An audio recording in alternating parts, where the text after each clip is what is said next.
Welcome back, everyone. Thank you for being here. My name is Jennifer Longmore, founder of the number one Akashic record training school in the world and founder of souljourneys.ca. I'm excited that you're here. If this is your first time here, let us know in the comments so that we can officially welcome you. Today, we are going to be talking about why does it feel like my life has been turned upside down now that I've been working in the Akashic records. And I get it. I get that it will feel that way. Here's the thing. The records exist in the same plane of existence as your theta brainwaves. And in our theta state, that is where we are programming our subconscious. And the brain, for lack of a better way of putting it, is very attached to being right. So whatever programs are in the brain, it is very committed to going out and proving those right. It doesn't care what programs are in there. It just needs to be right. So we are used to living unconsciously. We're used to creating unconsciously, even if we consider ourselves conscious co-creators. So there's an element of our life that feels like it's happening to us prior to the records because we're not so mindful of what programs are in there.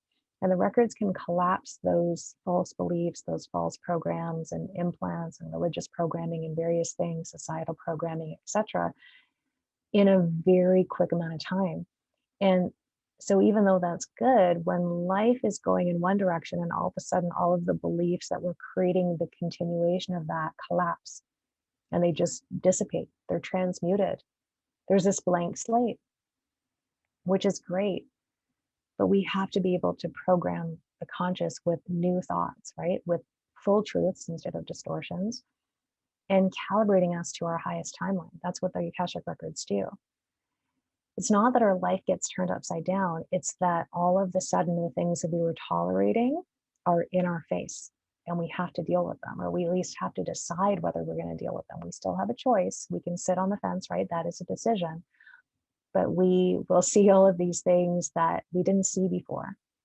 Or maybe because we were engaged in certain programs, we felt a certain allegiance or alignment with certain people or situations or opportunities that are now dissonant, right? The energy is always seeking to be resonant and always seeking to remove ourselves from what's dissonant. So when we get into our records, and it doesn't mean that things explode, it just means that if you have a lot of things in your life that you're not resonating with, that are not resonant with your frequency, and then we have the audacity to plug you into your records, which is a whole new frequency.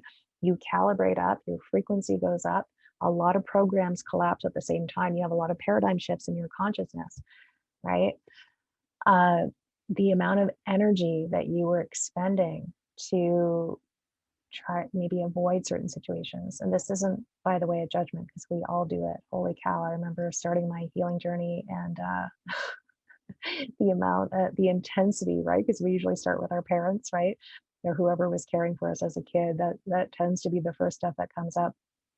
Ooh, there's a lot to unpack there, right? That's the gift that keeps on giving. I call them our first cast or our primary cast of characters because they're the gift that keeps on giving. We contract with them in the campfire in the sky, so to speak, singing campfire songs and saying what a great idea it is to, play all these roles with each other. And then we have forgetfulness. We come here and go, whew, what just happened, right?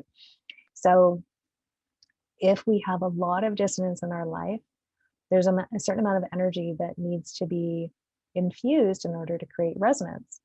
And it doesn't, again, mean that anything bad's happening. It's actually a good thing that the soul is always wired to keep seeking out what it resonates with.